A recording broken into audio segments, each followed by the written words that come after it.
will remember that you promised food for tomorrow while we starve today. That confrontation became one of the defining moments of this year's Emancipation Day observances. Moments earlier, Culture Minister Michelle Benjamin was booed after praising Prime Minister Kamla Persad-Bissess's cabinet.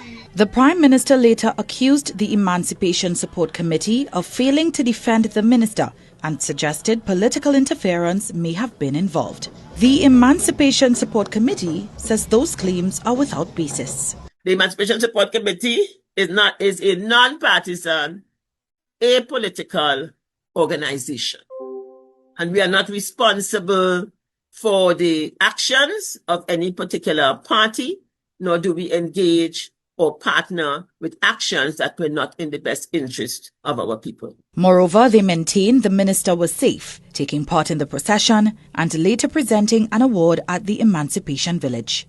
So at no time I think that there was any danger to her personal safety or there was need for us to intervene any further, because the idea was not to escalate the situation and divert the event from its original intent. The NGO also expressed concern that the national discussion has shifted away from the purpose of emancipation. And while not naming the Prime Minister, the organization further condemned the use of racial slurs in public discourse. It is a tragedy for some of us to try and normalize these words once again, and to suggest that somehow the Emancipation Support Committee is associated with such. Asked specifically to comment on the Prime Minister's statements, the committee declined. However, they believe she may have been misled. What transpired at the Treasury building is par for the course.